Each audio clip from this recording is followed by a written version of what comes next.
give you an idea, connected po ako for a very long time sa corporate world. 20 years po ako na employee. Related po ang aking work sa events. Ibig sabihin, involved ako sa celebrity. Ang company ko po isang leading magazine company sa Pilipinas. So most of my time, parati po akong sa events, nag-organize together with the team. So ito yung mga highlights sa buhay ko na sobrang nag-enjoy po ako sa corporate world. Maganda po ang ginagawa ko araw-araw sa trabaho ko. Nag-i-enjoy po ako kasi ang dami kong nakikita iba't ibang tao, celebrity, at the same time, matataas na position. Hindi ko ma-imagine kung bakit ngayon networker po ako. Kasi hindi ko kayang ibaba ang pride ko kasi ang dami kong kakilala. Ayokong malaman nila na networker ako. So nung sinishare sa akin ni Upline Warren yung uno, sabi ko sa sarili ko, bakit ako papasok dito? Ang ganda na ng buhay ko dito. Pero sinishare niya sa akin 2009. Sabi niya, ate, andito na ako sa Manila. Baka gusto mo kasama sa network ko. Sabi ko, anong network? Sabi niya, tignan mo sa Rated K. So nung tinignan ko, sabi ko, oh my God, scam ito. So in short, negative na negative po ako. So, kung tutuusin po, nakasali ako ng uno after 2 years. Si Upline Warren, 2 years ko yung iniiwasan sa Facebook. Post ng post, ate, may bago naman ganito, ganyan. Di ba manager ka, so may kotse ka? Sabi ko, wala. Eh, di ba manager ka? Eh, wala eh. Kailangan kasi, siguro mga ilang taon. Sabi niya, o sige, ayaw mo pa rin suman, hindi. Nung umuwi ako ng December 30, 2011, nakidnap lang ako. Ang sabi sa akin, reunion. Noong September 26, 2011, naundoy po kami. So lahat ng naipundar ko, so sabi ko sa sarili ko, sana may isang opportunity na, alam mo yon kasi back to basic na naman ako lahat. And as a single parent kasi, ang hirap ng buhay, lalo na kung lahat ng pangangailangan mo, at lahat ng pangangailangan ng anak mo, ikaw lang, wala kang karamay. So sabi ko, Lord, bigyan mo ako ng opportunity. Kahit ano gagawin ko.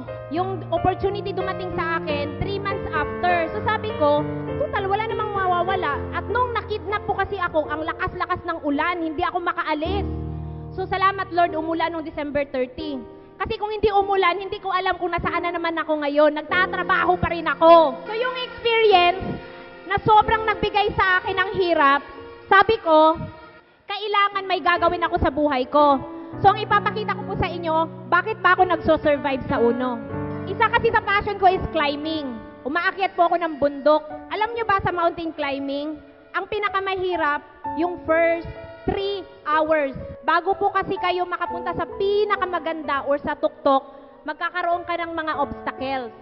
Like uno, negative, mga anumang rejection, isa po yan sa obstacles natin. So sabi ko sa sarili ko, since passion ko ang mountain climbing, at kung tutuusin, ang mountain climbing po, wala namang pera sa summit. Ang hirap, pagod. Pero sabi ko, bakit pa gusto kong pumunta ng summit? Kasi malinaw kasi sa akin, na pag nakarating ako ng summit, ang ganda talaga dun sa tuktok. Sa uno, ganun din. Pag nagka-climb ka kasi, dapat meron tayong tinatawag na guide. Ang guide natin, upline. So yung mga taong matitigas ang ulo, maliligaw kayo sa pamumundok. I'm telling you guys, kailangan meron kayong guide. So yan, ina-apply ko yan dito sa uno. Kasi, sa totoo lang, ang sarap ng mag-quit sa gitna ng pamumundok. Naisip ko, bakit pa ako umaakyat? Pwede naman ako manood ng Sir Chip at Maya. Diba? Pero sabi ko, walang pwedeng magnakaw ng dreams ko na makita yung summit. So, yung ambition ko, nilipat ko yan sa uno. So, sabi ko, maghahanap ako ng isang way na alam mo yung ang grow ko is mag-motivate at magtulong sa mga tao. Ang una po kasi dito, para ding nag-i-excel, Eagles Club. Nakuha ko po yan last year. Consultant awardee po ako ngayon, 5 stars. Yung cheque ko po guys, sa totoo lang sa employment, kailangan ko pang mag-antay ng December. Dito sa uno, every week, pwedeng 13 months. Sabi ko, ang ganda dito. Ito yung pag napopromote ka pala, mas natutuwa ka kasi yung baba mo napopromote din. Ang saya ng feeling na kumikita yung mga tao mo sa baba. Bakit sa corporate world, hinihila ako pababa? Dito, natutuwa ako. So sabi ko, ang saya-saya. Tuloy-tuloy lang ako hanggang ang nangyari sa akin, nakakapundar na po ako. 10 years ago, nahulaan po kasi ako. Ang sabi ng manghuhula, makakapunta daw po ako ng Paris. Sabi ko, paano makakapunta ang layo, ang mahal? Guys, si Uno lang pala! Qualified ako sa Paris! Ang saya! So dito sa Uno, wag ka lang talagang tumigil, guys. Though mahirap siya kasi hindi naman po shortcut ang pag-asenso. Pero kung ano man ang ginagawa nyo ngayon as an empleyado, I'm telling you guys, galingan nyo. Bakit? Once nag-stop kayo dyan, yan din ang magiging network nyo. Lahat ng sumali sa akin, kasama ko rin sa opisina. Ito kasi, isa to sa pinakamagandang na parati ko lang yung iniisip.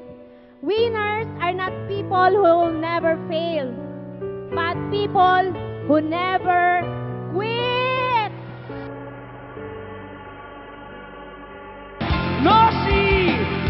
No si Balasi. Sino ba sila?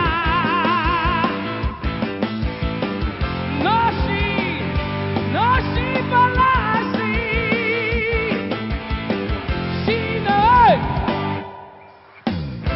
Ayos! Sa akin, ang ibig sabihin ng uno, isa lang. Number 1!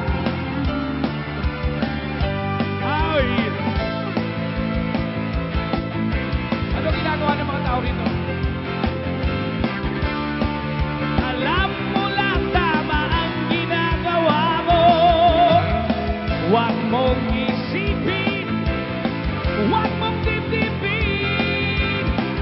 Kung papagulan mo, lalo ka lamang aasarin. No si Balasi. Sino ba sila?